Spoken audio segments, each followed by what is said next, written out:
आज के लेक्चर में हम डिस्कस करेंगे चैप्टर नंबर 13 करंट इलेक्ट्रिसिटी का टॉपिक नंबर 13.5 जिसका टाइटल है resistivity and it's dependence upon temperature. Resistivity को डिस्कस करने से पहले हम डिस्कस करेंगे कि ऐसे कौन कौन से फैक्टर्स हैं जिन पर हमारे कंडक्टर की रेजिस्टेंस डिपेंड करती है। So according to Ohm's law अगर आप देखें तो रेजिस्टेंस जो है वो इक्वल होती है वोल्टेज डिवाइडेड बाय करंट के। अब अगर कोई स्टूडेंट ये कहता है कि रेजिस्टेंस की वैल्यू वोल्टेज और करंट की वैल्यू पर डिपेंड करती है तो याद रखिएगा ये बात बिल्कुल गलत है। उसकी रीज़न ये है कि अगर मेरे पास दो क्वांटिटीज़ हैं ए एंड बी, दोनों क्वांटिटीज़ डायरेक्टली प्रोपोर्शनल हैं, जब हम इस प्रोपोर्शनैलिटी साइन को रिमूव करते हैं तो एक कांस्टेंट अटैच करते हैं और जब इस कांस्टेंट को हम सेपरेट करेंगे तो ये हमारे पास इक्वल आ जाएगा ए डिवाइडेड बाय बी के। अब याद रखिएगा कि इस कांस्टेंट की वैल्यू कभी भी ए और बी की वैल्यू के ऊपर डिपेंड नहीं करेगी, क्योंकि इसको तो हमने एज अ कांस्टेंट इंट्रोड्यूस करवाया है। इस कांस्टेंट की वैल्यू कुछ और एक्सटर्नल फैक्टर्स होंगे जिनके ऊपर डिपेंड करेगी।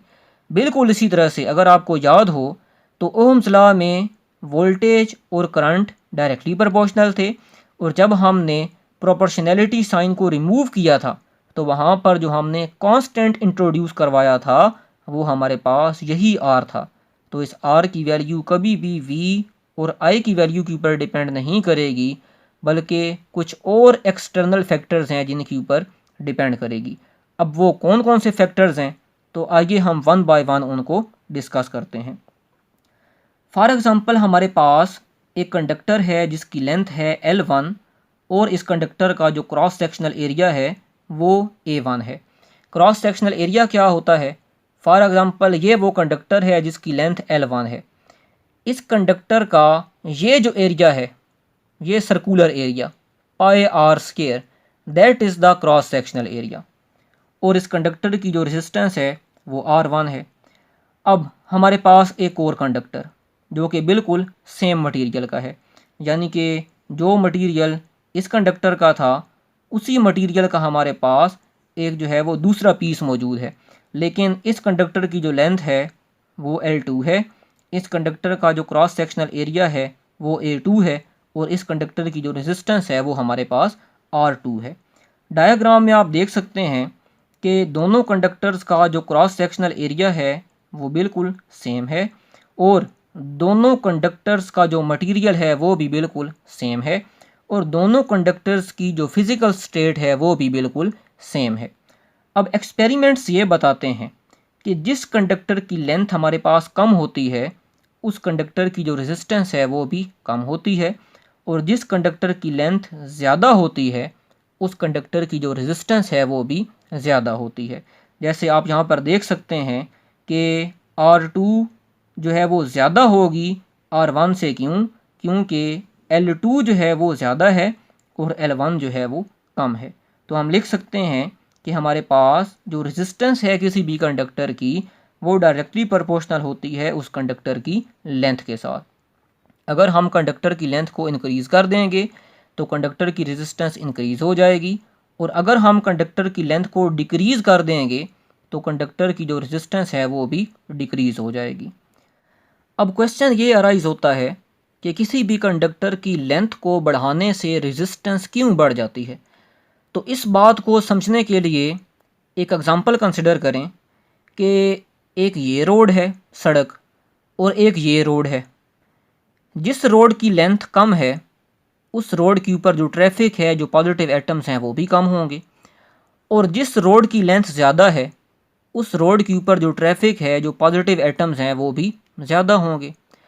अब आप जिस गाड़ी में बैठे हुए हैं वो गाड़ी एक फ्री इलेक्ट्रॉन है, तो मुझे आप बताएं कि जब हमारी गाड़ी इस एंड से इस एंड तक मूव करेगी तो इन दोनों केसेस में से किस केस के अंदर हमें ज़्यादा रुकावट का, ज़्यादा अपोजिशन का सामना करना पड़ेगा? जी हाँ, बिल्कुल इस केस में हमें ज़्यादा अपोजिशन का सामना करना पड़ेगा क्योंकि इस रोड के ऊपर जो ट्रैफिक है वो बहुत ज़्यादा है। बिल्कुल इसी तरह से जब इलेक्ट्रॉन्स इन दोनों केसेस के अंदर फ्लो करेंगे तो हमारे फ्री इलेक्ट्रॉन्स की जो कोलिजन है वो कम होगी इस केस में, क्योंकि पॉजिटिव एटम्स कम हैं।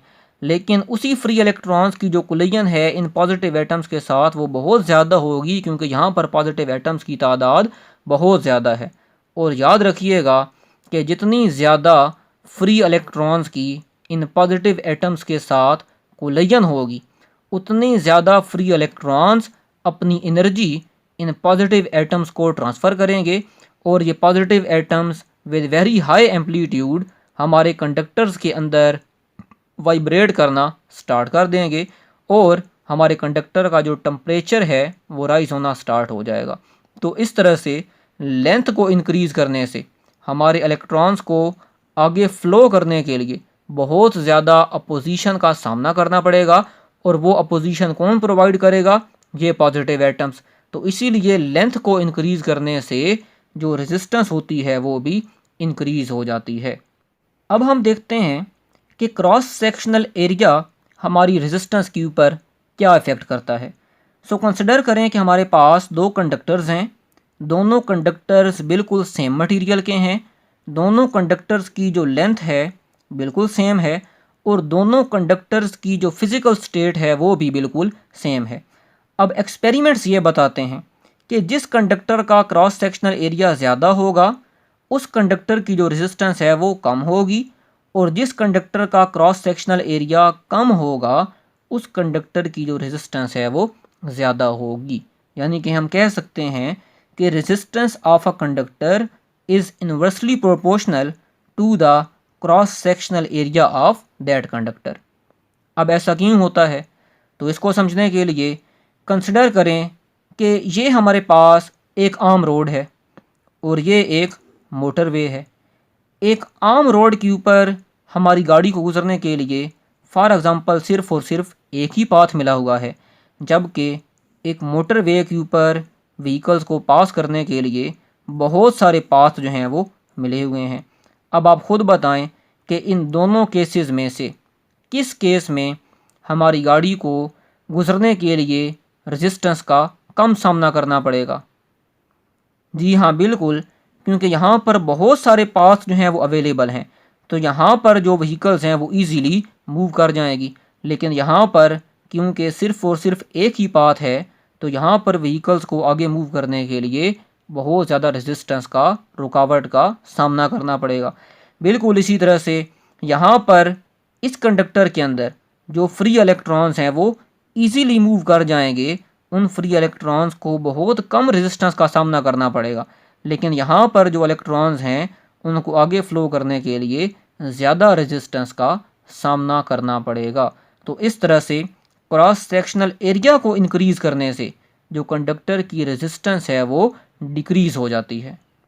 सो after combining equation number 1 and 2 we can write R is directly proportional to length divided by cross sectional area, and after removing this proportionality sign we can introduce some constant, and here constant is rho, which is called resistivity or specific resistance.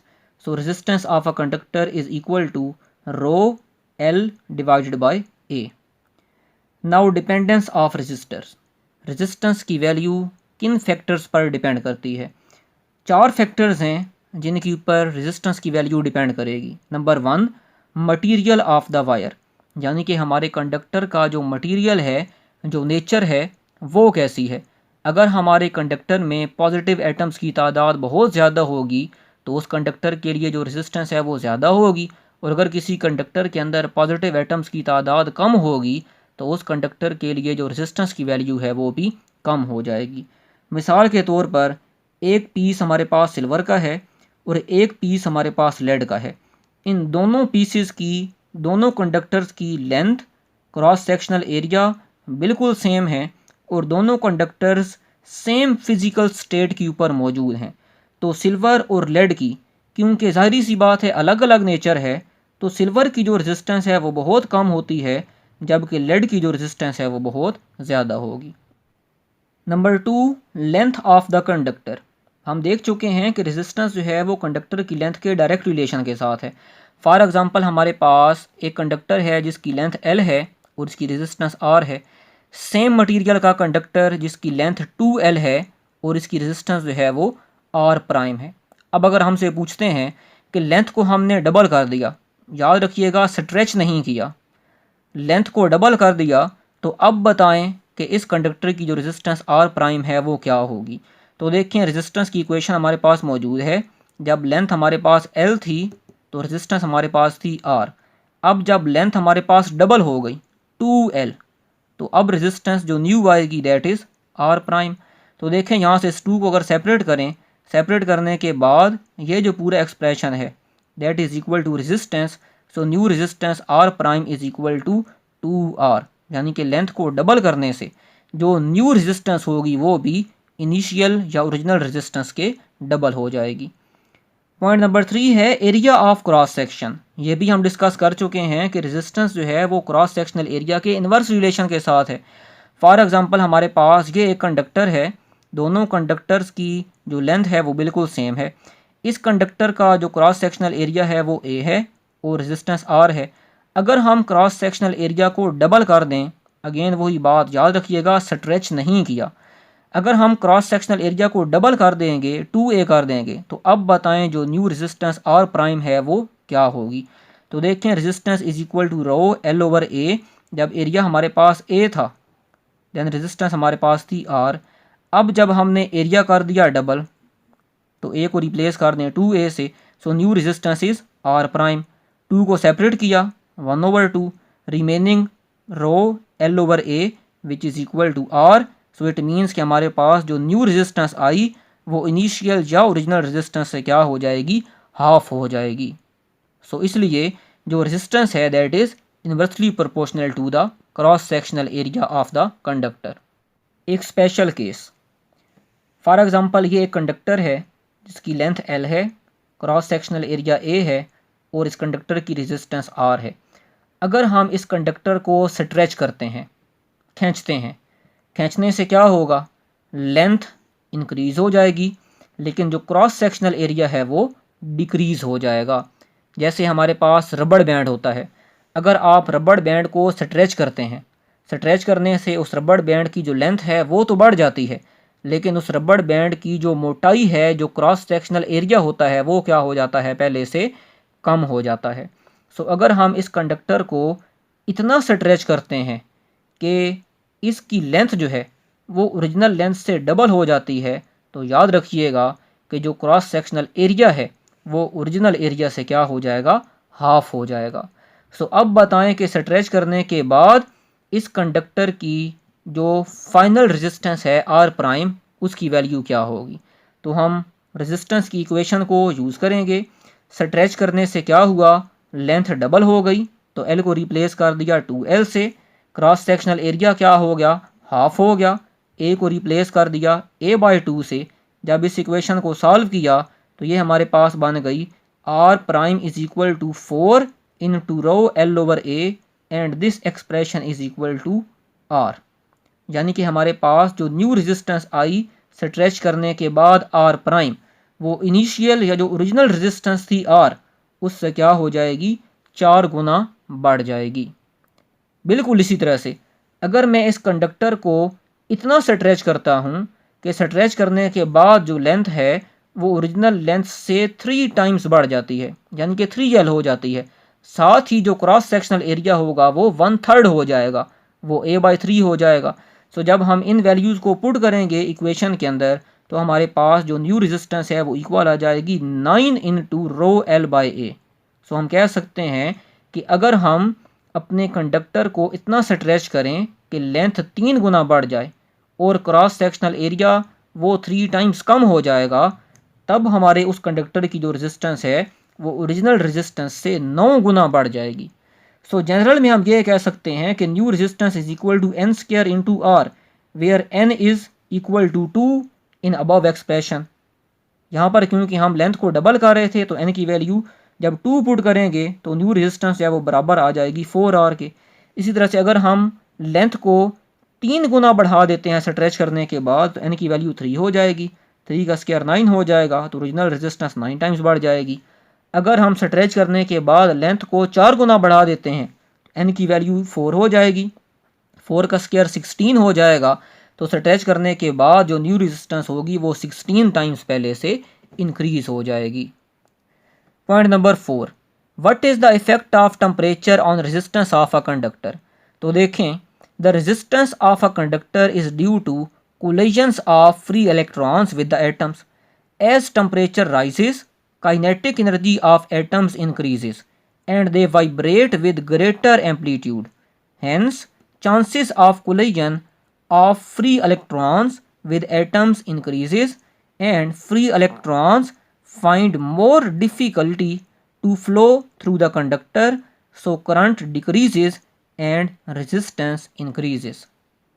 जब temperature increase होता है तो positive atoms की जो vibrational kinetic energy है वो बढ़ जाती है। अब हमारे फ्री इलेक्ट्रॉन्स के जो चांसेस हैं कोलिजन के विद पॉजिटिव एटम्स वो भी बढ़ जाते हैं। जितनी ज़्यादा कोलिजन्स होंगी उतनी ज़्यादा हमारे फ्री इलेक्ट्रॉन्स को कंडक्टर के अंदर फ्लो करने में रेजिस्टेंस का सामना करना पड़ेगा, रुकावट पेश आएगी, तो करंट कम हो जाएगा और रेजिस्टेंस क्या हो जाएगी, बढ़ जाएगी। क्यों? Because internal energy is a function of temperature. Internal energy is the sum of all types of energy of positive atoms. जितना ज़्यादा टेम्परेचर इंक्रीज़ करेंगे हमारे पॉजिटिव एटम्स की जो इंटरनल एनर्जी है वो उतनी ज़्यादा इंक्रीज़ होती जाएगी, उतनी ज़्यादा फ्री इलेक्ट्रॉन्स की कोलिजन्स होगी पॉजिटिव एटम्स के साथ और उतनी ज़्यादा हमारे फ्री इलेक्ट्रॉन्स को कंडक्टर्स के अंदर फ्लो करने में दुश्वारी पेश आएगी और इस तरह से हमारे कंडक्टर्स की यानी कि मेटल्स की जो रेजिस्टेंस है वो बढ़ जाएगी।